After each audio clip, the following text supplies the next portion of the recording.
ऐक माझ्या लेकरा, आज तुझ्यासमोर दोन मार्ग आहेत.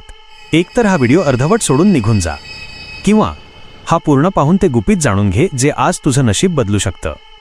मामा म्हणतात, जो माणूस आपली सर्व दुःख, संकट आणि कष्ट निवारण्यासाठी तळमळीनं माझ्या अदमापूरला येतो किंवा माझ्या मेंढ्यांच्या तळावर डोके टेकवतो ना, त्याची झोळी मी कधीच रिकामी ठेवत नाही. तुला वाटतंय तू एकटा आहेस?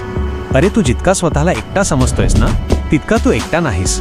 तुझ्या कर्माचा, तुझ्या कष्टाचा आणि तुझ्या प्रत्येक थेंब अश्रूचा हिशोब या बाळू धनगराकडे आहे. या जगात पानही माझ्या मर्जीशिवाय हलत नाही. मग तुझ्या कल्याणाचा विचार मी करणार नाही का? धीर धर, डगमगू नकोस.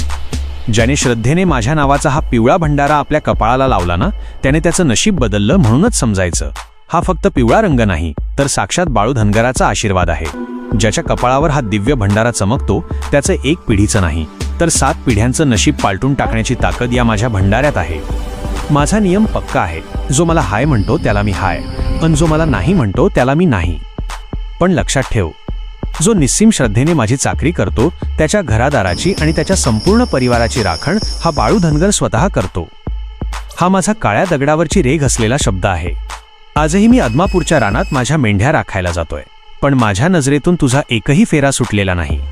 तुझं कष्ट, तुझा थकवा आणि त्या डोळ्यांत तेल घालून जागलेल्या रात्री, हे सगळं मी पाहतोय. वेळ बदलायला मी वेळ लावतो, पण एकदा का वेळ बदलली की अख्खं चित्रच पालटून टाकतो. माझी लाठी तुझ्या संकटांना ठेचायला तयार आहे. फक्त तू विश्वास ठेव. अदमापूरची माती आणि बाळूमामाचा शब्द कधीच खोटा ठरत नाही. जर तुझ्या अंतरात्म्याला खात्री असेल की हे शब्द सत्य आहेत, तर या व्हिडिओला मनापासून एक लाईक कर आणि कमेंटमध्ये आनंदाने गर्जना कर.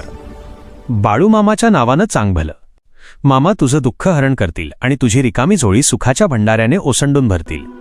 असेच भक्तीचे आणि मामांच्या आशीर्वादाचे सांगावे मिळवण्यासाठी आपल्या चॅनलला सबस्क्राईब करून घे, जेणेकरून तुझ्या या बापाचा, या धनगराचा पुढचा संदेश तुझ्यापर्यंत पोहोचायला उशीर होणार नाही.